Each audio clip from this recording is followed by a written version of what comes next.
Hi everybody, we are doing 1.1b today, which is all about two-way tables. So two-way tables are a way to organize two categorical variables. A lot of times in stats we want to see how two variables are interacting with each other, and a two-way table is the most, or one of the most basic ways you can organize it.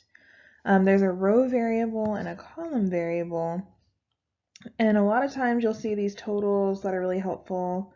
Sometimes you won't, but most of the time you'll see a total. And very quickly, what are the variables described by this table? We've got gender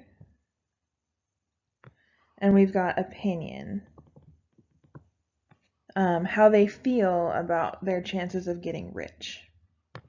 How many adults or young adults were surveyed?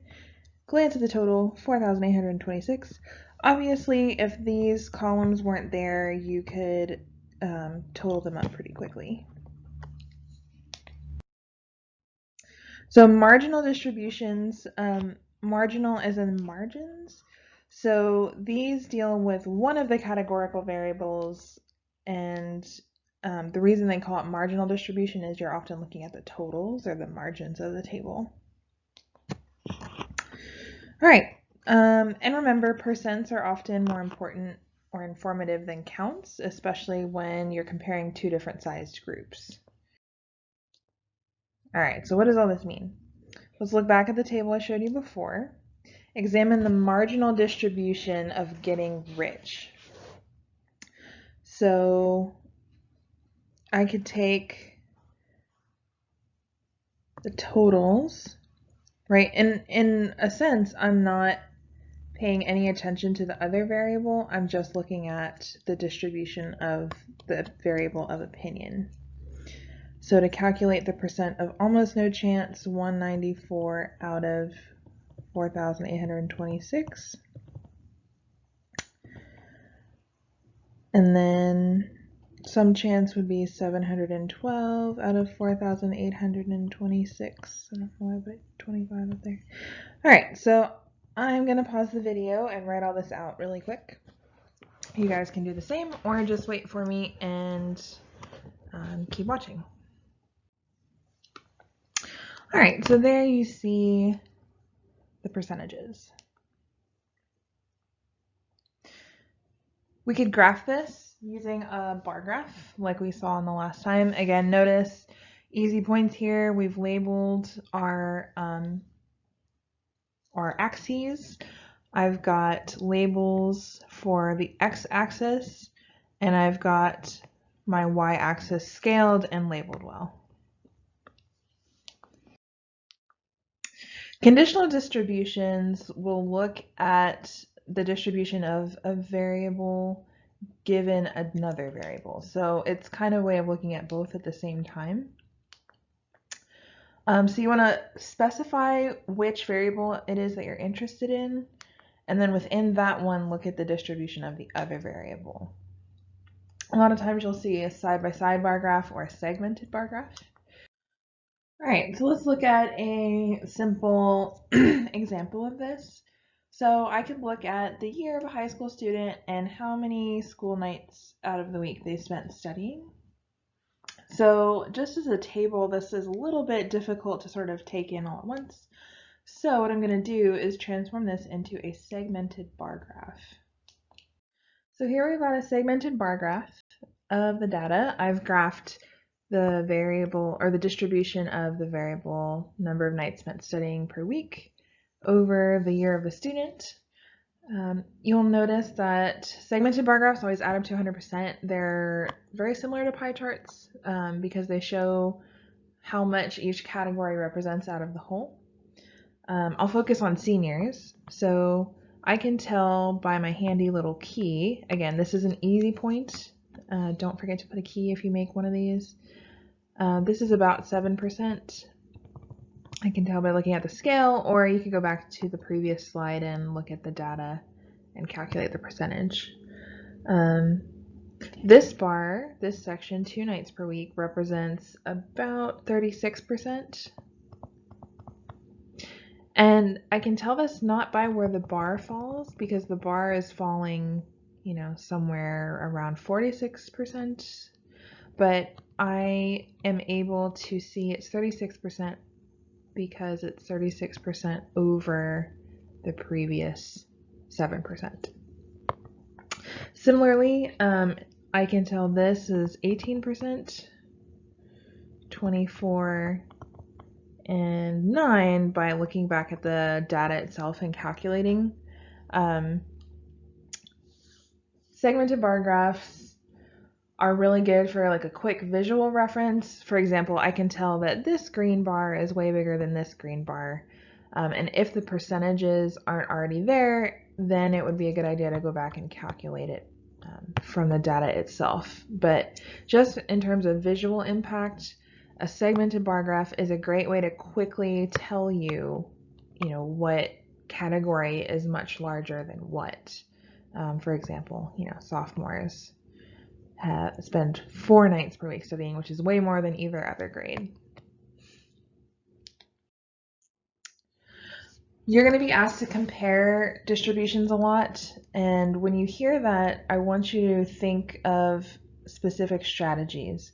So if you can give numbers, give them. You must use comparison words. Don't state something about one and then something about the other completely separately. Always compare them together with words like this. If you can draw conclusions, go ahead. You want to use transition words.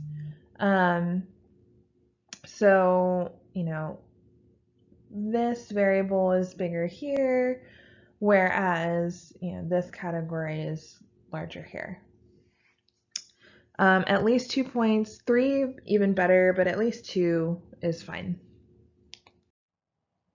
So let's look at an example. I'm going to use the same data about gender versus opinion from the previous slide. If I wanted to look at the conditional distribution of opinion among males, I would be looking at this column only. So I'm looking at the distribution of opinion, but I'm only considering the total of males and the amount of information from just the males. So to get the proportion of almost no chance among males, I would take 98 out of 2,459, for example. And I would do similar things to get the rest. Among females, you can see I've done the work here as well. A couple things to note. A lot of times in stats, you will get points just for showing your work, even if that work seems obvious to you.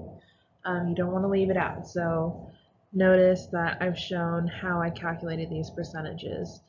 For now, rounding to 1 is fine, but get yourself in the mindset of 2 or even 3 decimal places for the future. And then to compare, I can do a segmented bar graph. So I put everything in percentages first because I have 2 different sample sizes between males and females, and then I can compare them with a segmented bar graph. So for the relationship between variables, I can look at a comparative graph like this and answer the question, is there an association between opinion and gender? So what I mean by that is the 2 variables are either dependent, or they have an association, or they're independent and there's no association. So is one having an influence over the other? Now we're going to be careful here. Correlation does not equal causation. We're not saying that one is causing the other. We're just pointing out that there is some sort of trend or relationship between the 2 of them. So in this case, I would say that yes, there is a slight association. Sometimes stats is a little bit squishy. It's a little bit subjective. So using words like approximately or slight, being a little bit vague with your terminology will buy you some clout. It'll give your answer a little bit more squishy room. So in this case, I would say the most obvious category where they are different is some chance. So in females, there's about, let's see, let me pull up the actual data from my calculator, which I stored. So in females, there's about a 12%.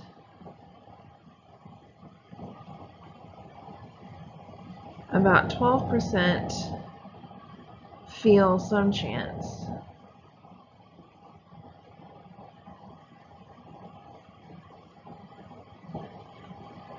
Whereas for males, it's 18%. And I want to point out one more thing. You want to have at least 2 different areas, so I'm also going to point out the almost certain.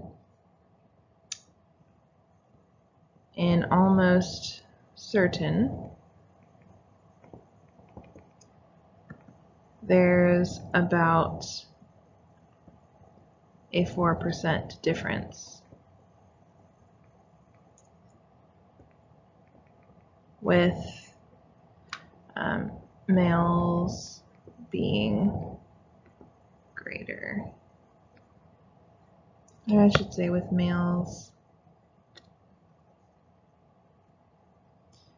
at 24% and females 20%.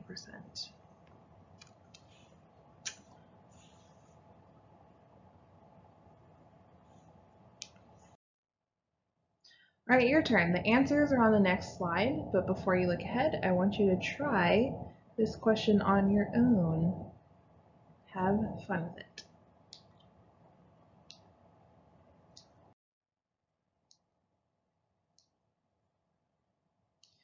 Here's the answer. Notice that when you're rounding with decimals, you're not always going to get 100% exactly. That's okay. You might get 101 or 100.1 or 99.3. It's not always perfect, so as long as it's right at 100, but even if it's not exactly 100, it's probably just rounding.